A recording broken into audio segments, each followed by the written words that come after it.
70% of all firefighters in the United States are volunteers. I'm actually a volunteer firefighter. A lot of people ask me, why do you side with the Israelis? People just don't remember the struggle that Jews and blacks have come through together. The Jewish Hollywood executives, they exploit black people. Somehow black people are kind of like, we don't like the Jewish people. They support the destruction of our communities.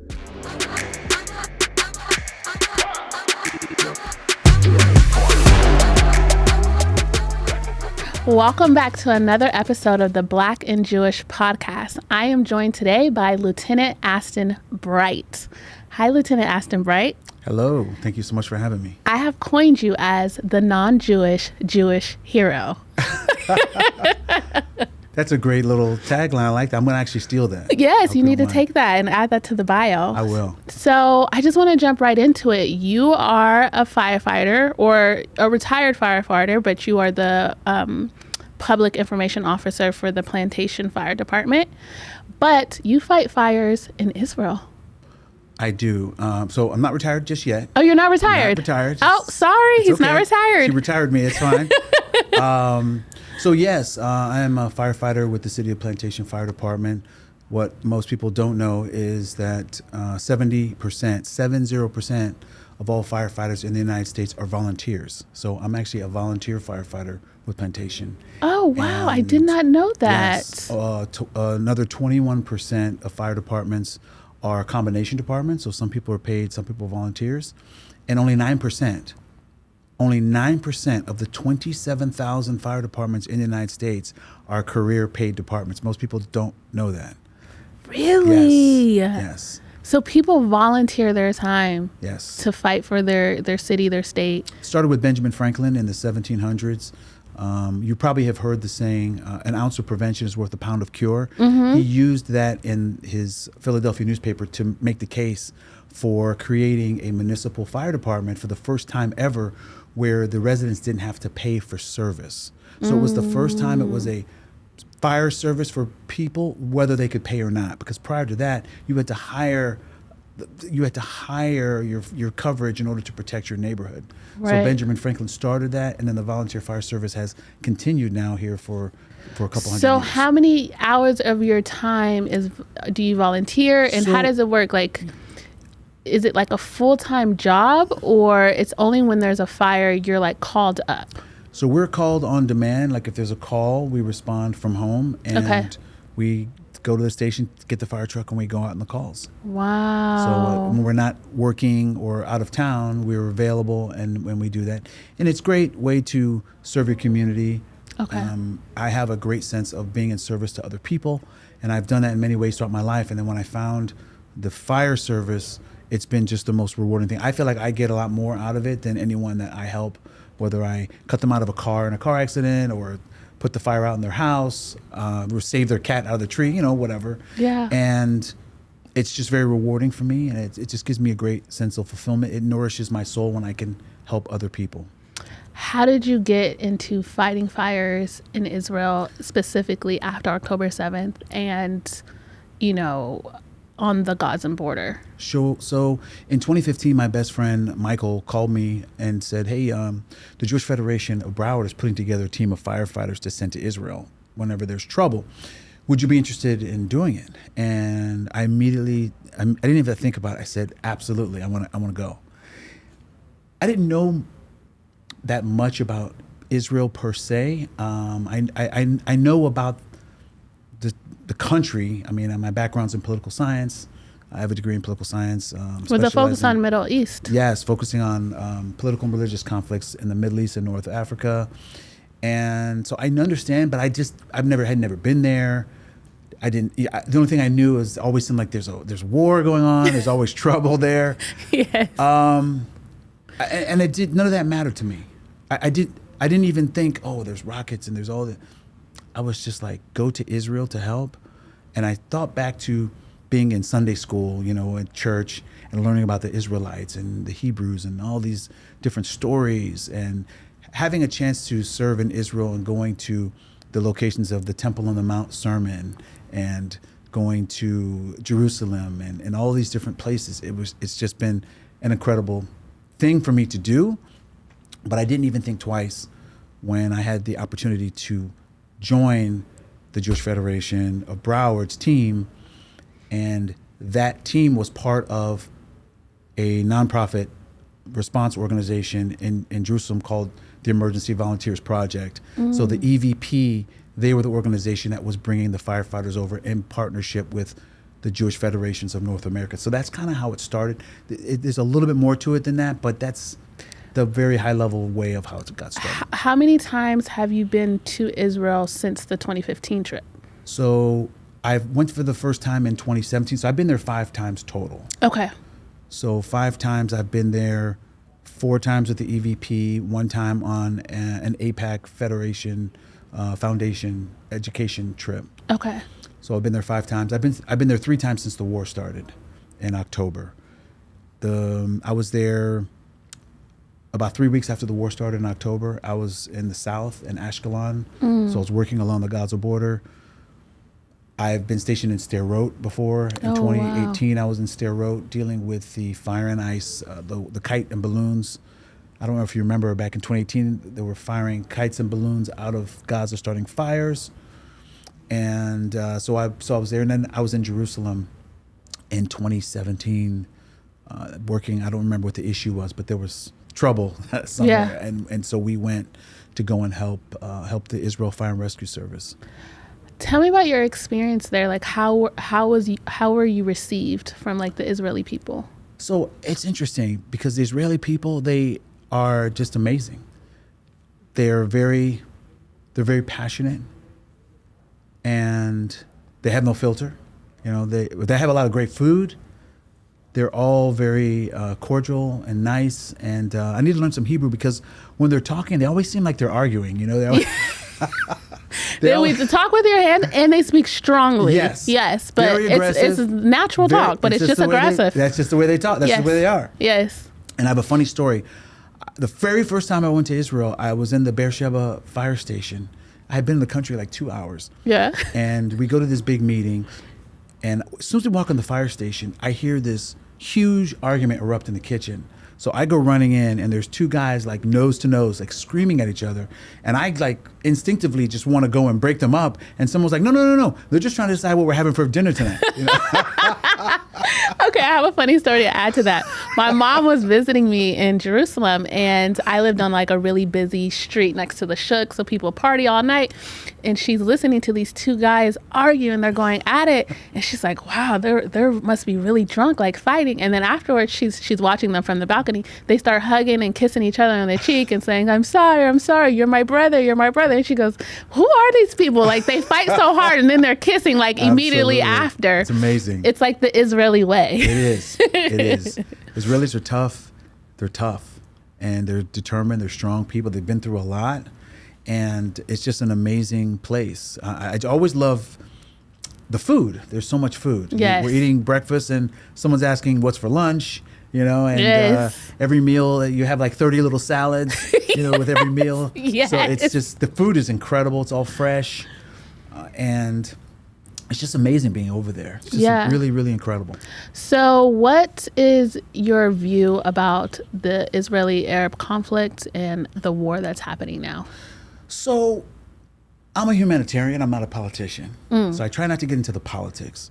But one of the things that I like to emphasize to people, because a lot of people ask me, you know, what's going on over there? What's the situation? Why do you side with the Israelis? And why do you know? And it's a very complicated answer, but it really goes back to 2 things. Number one, my friend, Michael, who was the one who has really introduced Israel to me and made me into the advocate that I am. And also it goes back even further than that, because the Jewish people and the black community in America, they have always had a very close relationship. I like to speak and remind people about the August 1963 I Have a Dream speech that Martin Luther King gave at the March on Washington in D.C. on the steps of the Lincoln Memorial. Everybody knows that speech, the I Have a Dream speech. Everybody knows that. It's one of the most famous speeches in American history. But what most people don't know is who spoke right before Martin Luther King spoke at the March on Washington. It was a rabbi named Joachim Prinz, who spoke right before Martin Luther King spoke.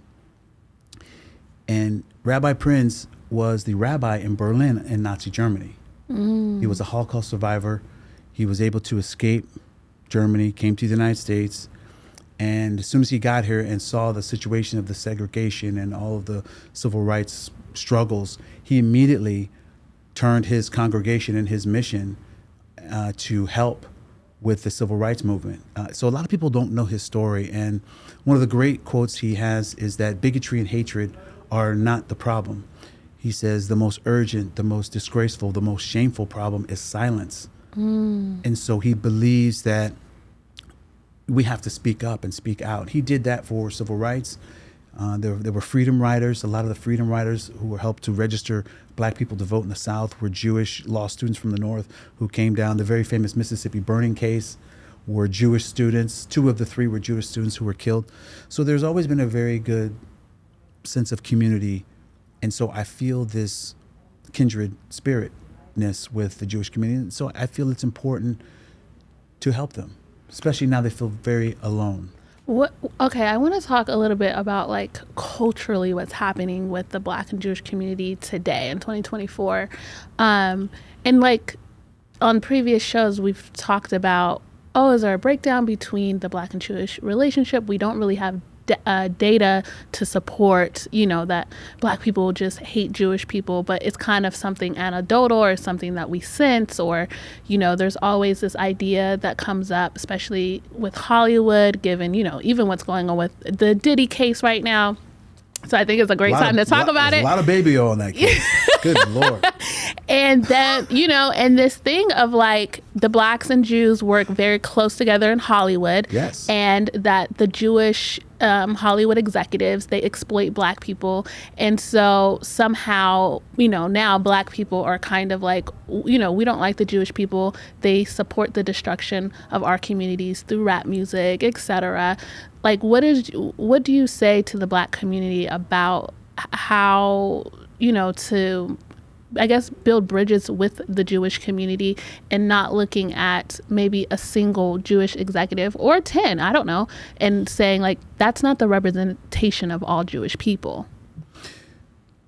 I think the most important thing to always remember is that when someone does something you don't like, you can question their judgment, but you don't know what their intentions are. It's hard to prove intent. Yeah, it's hard to. I mean, business people are going to do what's good for their business. Yeah. Politicians are going to do what's good for their political career. So just because someone says or does something, it doesn't mean what you think it means. Right. And a lot of times, if people don't know, they'll just fill in the blanks with whatever they believe. Right. And it's going to be confirmation bias. Oh, well, see, they're doing this to us and this, that, and the other thing. But if you forget about what people say, you should look at what people do. And if you look at the history, I'm not talking about some executive in Hollywood or some person you run into on the street. If you look at the history, the long history since the 1900s when Jewish immigrants from Russia and Europe and other places started immigrating into the United States, as soon as they got here, they had a kindred relationship with the Black community. They were advocating for civil rights. 10 days before Martin Luther King was assassinated, he was at the National Association of Rabbinical Assembly in New York talking to rabbis. He was talking to over 100 rabbis at that time. And Rabbi Herschel, who was a staunch ally of Martin Luther King, marched with him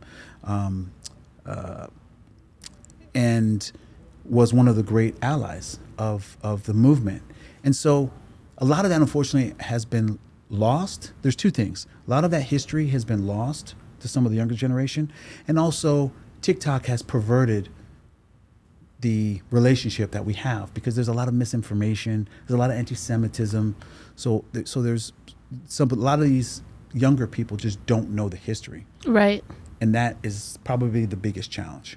Yes. So what do you say when people say Israel is a white supremacist state? Did you see a bunch of white people in Israel, by the way? They're not that many. There really aren't that many.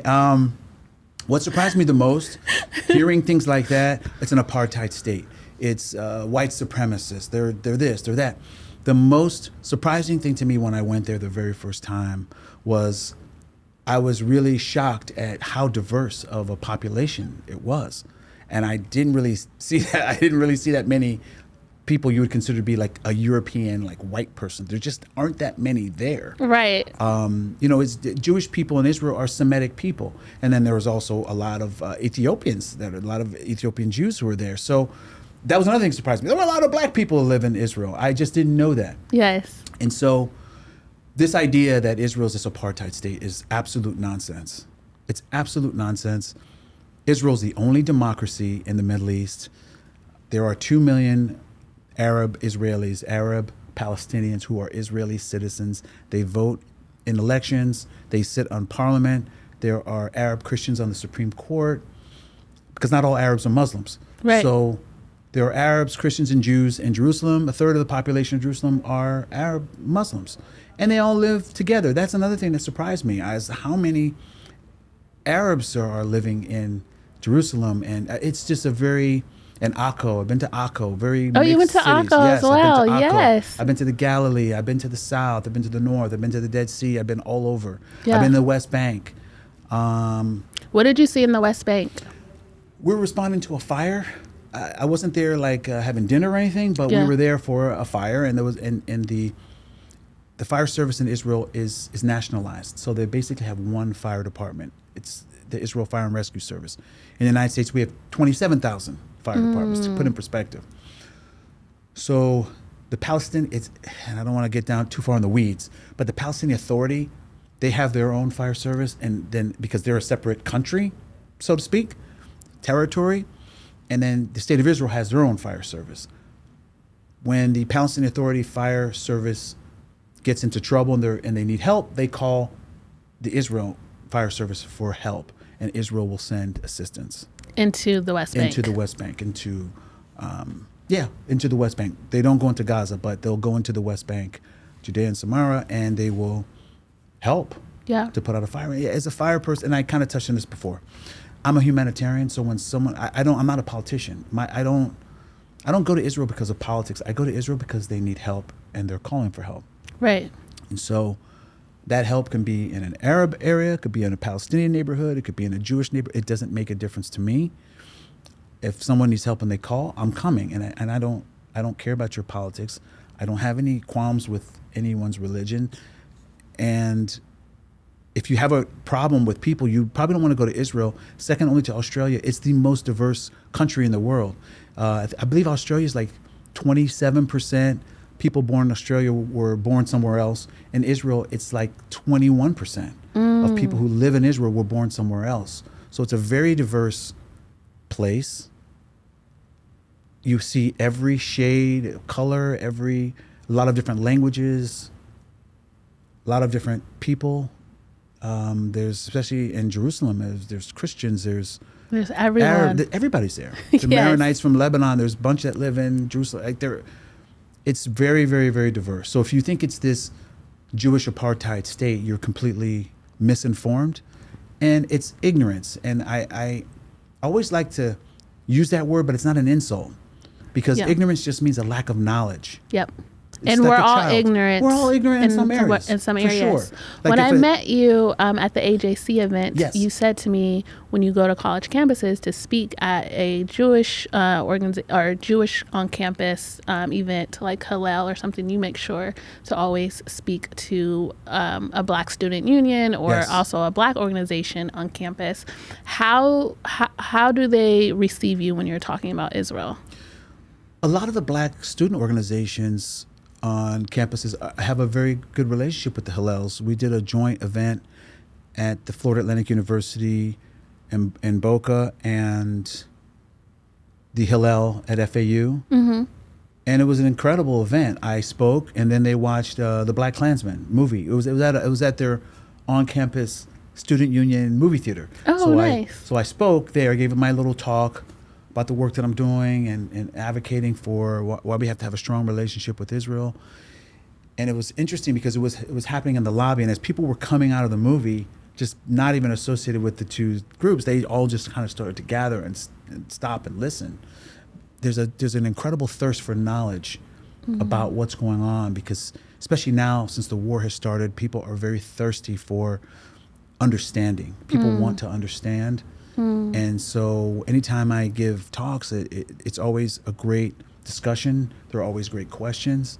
Of course, there are people who, unfortunately, have been indoctrinated with misinformation, so they start asking questions about this, that, and the other thing, which I can answer. Again, I'm not just a pretty face. Yeah. I have a degree in political science. I can actually talk to you about what's really going on. If you want to go down the weeds, we can go in the weeds. But I try to keep it very high level. I don't want to lose anyone, me getting too wonky about the politics and the history of thousands of years of I like that. How do you find that strategy works? And also, what would be your advice to Israel in terms of their PR? Because our PR, at the end of the day, our PR just sucks. It's terrible. It's just terrible. It's terrible. I think that we should be looking to more like non-Jews and asking them, how should we be, engaging with other people? Because I think we're just missing it. Yeah, I don't know why, but we're missing it. I've said this many times.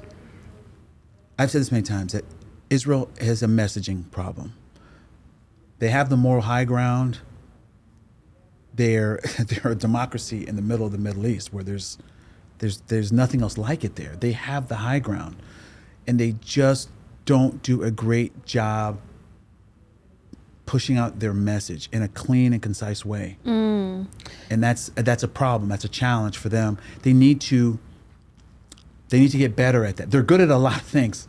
They're really good at a lot of things, but their PR and their messaging, it's not great. And they have a great story. They have a great story. I wish I could remember whose video it was, but there was a Native American woman. I don't know if you've seen this on the internet, and she was talking about how the Jews and Israel is the greatest example in world history of decolonization of a country. Yes. It is. I hope you can find this video and share it with your viewers. This woman, when I saw this video, it stopped me in my tracks because she's right. She's right. It's the greatest example of decolonization in history because Israel was there long before the Crusades and all the different Ottomans and the Romans and the Byzantines and everyone who's come in and control that area. The Jews were there long before any of these people. And the fact that they have been able to come back and reclaim their homeland, and for the first time in 1948, for the first time in 2,000 years, they now had their own state. They had been nomads. For the Romans enslaved them and scattered them all over the world. And it took them 2,000 years, but they eventually came back. And there's something else that happened in 1948 I think that's very important. When the state of Israel when Ben Gurion announced that the gates of Israel were open, that very famous picture of Ben Gurion at the opening address for Israel, he announced Israel was a state, the gates are open, and 12 minutes later, President Harry Truman acknowledged Israel as a state in a radio address. And he did this against the advice of his Secretary of State and his Secretary of Defense. They told him not to do it, and he did it anyway. He said it was the right thing to do, and they need our support. And since the inception of Israel, 12 minutes afterwards, the United States and Israel were in partnership, and that has continued since 1948. And why do you believe that the U.S. and Israel need to remain strong allies to each other? Part of the main reason I believe we're allies is we have a lot of shared values. We both believe in democracy and elections and the rule of law and justice. So I think our common interests bind us together. Then, of course, we have strategic interests. The United States would like to have a foothold in the Middle East. They're the only game in town. Yeah. Their intelligence is second to none. And so I think the United States and Israel have that great partnership because it's a symbiotic relationship. We need each other. We need to have a foothold in the Middle East. They need to have support from us. They're surrounded by 200 million people around them that want to drive them into the sea. Some who say from the river to the sea have no idea what river or what sea they're even talking about, but they say it anyway. But the United States supports Israel, and I don't speak for the United States, so let me just... Yes, you're not a politician. I'm not a politician. I'm not a politician. I love how many times you said that during the interview. You're like, I'm making it clear. I'm a humanitarian. I'm a firefighter. Yes. But we have a shared interest and a shared goal for doing what's right. And our country, listen, we have been through our own evolution over time, and we've had to figure a lot of things out, and it hasn't always been perfect. And Israel doesn't do everything right. Sometimes they've had to figure some things out and sort some things out. But over time, our countries have been kind of running in parallel, and we run very close together insofar as what it is that we believe is important. A commitment to justice and equal rights and the rule of law. I think that's very important. And we want to be an example for others around the world to follow. We would love to see other countries give women more rights and issues with honor killings. And we'd like to stamp a lot of those things out. And Israel is trying to do the same thing. And so I think that commonality just really binds us together. How do you think we fight misconceptions about Israel, about the Jewish people, about the Black community? How do we fight off misconceptions? I think the most important thing is to educate the ignorant. And again, ignorance means a lack of knowledge. It's not an insult. We have to educate people. We have to remind a lot of the young people who are growing up on TikTok that all the misinformation they're watching is just not correct. And we have to always hold the moral high ground. And that's important. And fighting a war can be messy. And you asked me the question, what do I feel about the war? On October 7th, it was a Saturday morning, I woke up to about 50 missed calls, emails, texts, and WhatsApp messages saying there was a terrorist attack happening. And I was like, a terrorist attack? Okay, well, they probably fired some missiles in, and Israel knows how to do that. The Iron Dome, didn't think anything of it. 20 minutes later, I looked again, and I had 100 missed now. And they were saying there was something happening in the South.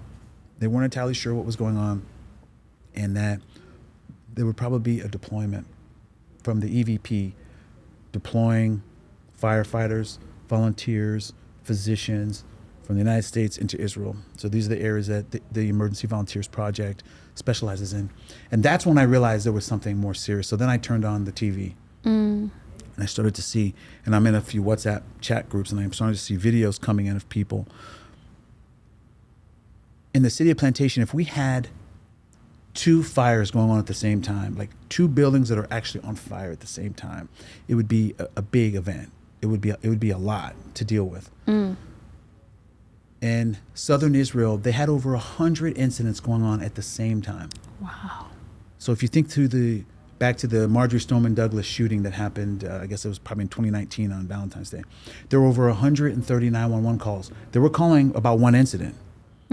So there were over 100 calls on one incident. So they probably had like 600 or 700 calls for 100 incidents. Yeah. And you can imagine the strain that has to put on a emergency response system. They literally had to get any vehicle they had in the country that had hose on it and get it to the South.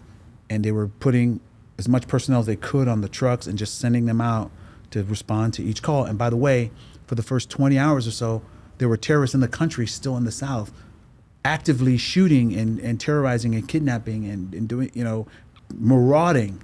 So imagine being a firefighter trying to respond to a fire from a rocket, and you have to fight your way through terrorists to get there. Then you have to go and fight the fire, and you're completely overwhelmed by a lack of personnel and a lack of just organization. It was very chaotic. And what they actually were doing is when they got to the scene, they would just deputize bystanders. Oh, really? Like, you, and you, grab this hose, and come on, you're coming with me, we'll fight the fire, the fire's out, we're going to the next call, get on the truck. And they just got on the truck, and they went to the next call. Wow. And so it was just an incredible example of the industriousness and the resilience of the Israeli fire service. They did an amazing job under very difficult circumstances. Wow. There's only 2,500 firefighters in the whole country. Yeah. And when the war started, they lost 600 of them to the reserves. They got called up. Yeah. So now you have 1,900 people, and you still have to do the same job. There's still going to be car accidents. There's still going to be fires in apartments. But now you have to deal with the war effects, the rockets. And so they're just completely strained. Strained. Like to the max. Tapped. How many firefighters came in from the EVP? So the EVP has sent over 200 U.S. firefighters to Israel since October 7th. Wow. And that's still not enough. it helped to expand their capacity. Yeah. They can continue to respond even though they had lost a lot of people to the reserves. And 5 firefighters in the South were killed on October 7th, including one of the fire chiefs who was responding back to the station. He had just gotten off shift, and he heard there was something going on. He grabbed his wife, started headed back to the station. He was ambushed on the way there. They still performed amazingly. The Americans came. We helped to expand their capacity.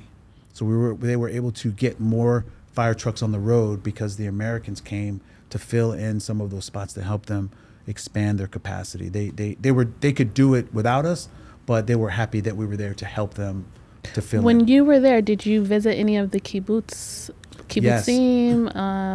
Did you I've been to Far meet Aza. any of the families? I've been to Far Aza, spoke to some of the families, saw the destruction. I thought it was important to be there to bear witness to what happened. At the end of World War II, General Dwight D. Eisenhower, the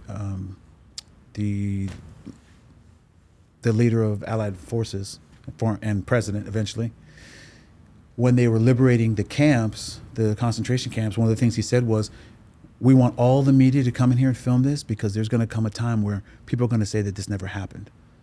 And that was an important thing. So I think it was important to bear witness, to go and see it myself. Yeah. And to see the destruction. And I went to the Nova Festival site, and I got to see the site. And it was just devastating. It was just devastating what happened on October 7th. And it was just a terrible, terrible situation. I like to ask all my guests. By the way, your water is excellent.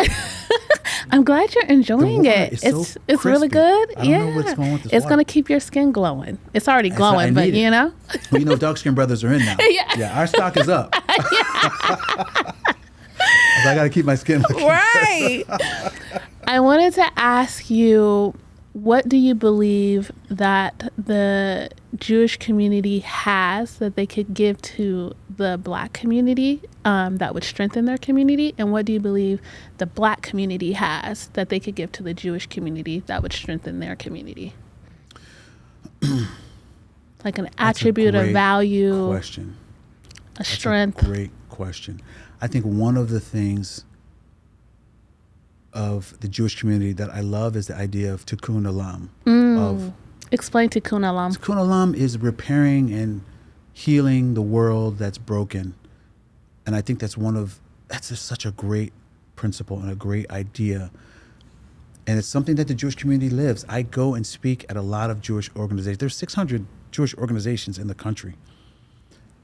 I think something that the Black community, we could learn from the Jewish community is to have those sort of service organizations, not just religious organizations. These are secular actions. They have healthcare programs and for everybody. Yeah. The Jewish community through the JCCs, they have healthcare and they have adoption help and it's for everyone. So I love how they have the infrastructure and the support. I think that one of the things that the Black community could do is to have that infrastructure and support. They have it to a certain extent, but it's mostly through the religious institutions only. Mm-hmm.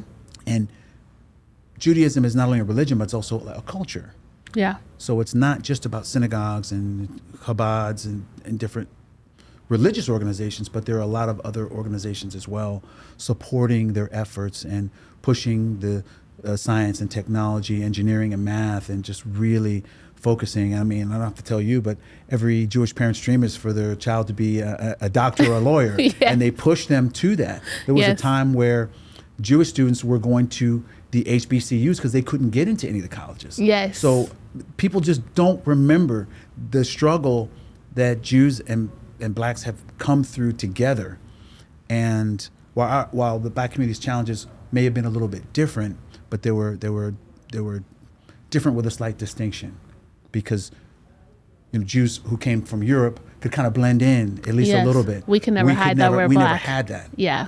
So there were a lot of challenges, a lot of struggles that we went through together, and I think that's why there's always been a kindredship between the Black community and the Jewish community. I think that for the most part, if you look at people who are speaking out now in support of the Jewish community in Israel and fighting against anti-Semitism, there's some of the black leaders who know the history. Yeah. There are a lot of them that are out there trying to remind everyone. The biggest challenge is TikTok and social media is powerful. It's very powerful. So if you're pushing misinformation out there, it's going to spread. Right. And if you don't know any different, you're going to think it's true. And I often say things aren't never as good as you might think they are, but they're not as bad as you think they are either. Right. So usually somewhere in the middle. Yeah. For the younger people, I think that disconnect is a little bit stronger. But from the older generations, I don't want to say how old I am, but whatever, I mean, I'm black. I could be 30, I could be 80. You don't have any idea how old I am. No. You have no idea how old I am right now. No. But the younger generations, I think, are not as connected to the Jewish relationship as the older generations because we remember. And by the way, the Jewish community really supported with all of the justice movements that were coming up and Black Lives Matter and all these organizations that are coming. The Jewish community has donated millions and millions of dollars to these organizations. And they have told me that they feel like it's like a slap in the face now that people are turning on them in their time when they are in need. So I just hope that, and one of the things I do, and I speak at my church, I speak at other churches, because they're like, well, why did you go to Israel? And I'll go up and I'll tell you. Yeah. These people they need help. And what do you think? I try to go to do that. What do you think the black community could give to the Jewish community that would be of value or strength? I think one of the greatest things about the black community is just our resilience. If you think about the history of black people in this country, even in the worst of times in slavery, there were many great black inventions, many great black writers. There were great abolitionists. People were in Congress, and they were trying to really persevere despite all the challenges. And I think that the Jewish community is not used to being in this situation. It's like, we're used to this, so I think they could learn a little bit about resilience and just continuing to persevere despite the overwhelming forces that are acting against them. Because anything they're going through now is terrible, but it's not 300 or 400 years recently of being just in slavery and the Middle Passage and just all of the horrors, all the horrors that happened here, and it's very recent. But having your own government bomb you in Tulsa, it's just so many things. Tulsa, there were so many things. Yeah. And yet we're still here. Yeah. And we're thriving. Yeah. We're thriving. So I think there can be some shared learnings. There can be some things that we can do together. And I think that it's important to reestablish that connection and don't just be swayed by the loud vocal minority that's out there, because they don't speak for everybody. There are going to always be some that are going to say this or that, and that's fine. Everyone's entitled to their opinion. But I think it's important that we just remind the Jewish community, you and your community, that you're not alone and we're here. And that's one of the reasons why I speak up and speak out. And I go to Israel. Great food helps. I love going to the Shuk, by the way. I love the Shuk. Love that place. And I think it's important. This is why I go and I speak and I try to do what I can. Lieutenant Bright, thank you for being our non-Jewish hero. Oh, I'm going to steal that, by the way. Yes. Thank you for having me. This is great. Thank you for coming on the show. Thank you for sharing so much wisdom and compassion. I can feel the compassion as you speak that you have for Israel, for the black community, and that you really are not a politician. I'm definitely not a politician. But you know what? One thing I would like to end with, and this is something I say no matter what room I'm in, and no matter what the audience is I'm talking to, just because you're pro-Israel doesn't mean you're anti-Palestinian. So I'd like to really make sure everyone understands that as an ally to the Jewish community in Israel, I also support the Palestinians, who are a growing group within the Middle East that are tired of being tired. They're ready to live in peace with Israel, and they're growing in numbers, and I support them in trying to establish themselves and have a country where they can be peaceful neighbors. Gaza could be the Singapore of the Middle East under the right leadership. So I hope that they can achieve that goal, the ones that want to have peace. And I hope that they can do that, because they also have a right to be safe and secure and have opportunities and have freedom. So I always include that no matter where I am or what my audience is, because I think it's an important message. We can't forget about the Palestinians that are looking to live in peace with Israel. Thank you so much for that unity comment. I really appreciate it. You're very welcome. Thank you for being on the Black and Jewish podcast. I enjoyed it. The water was great. I'm glad you enjoyed.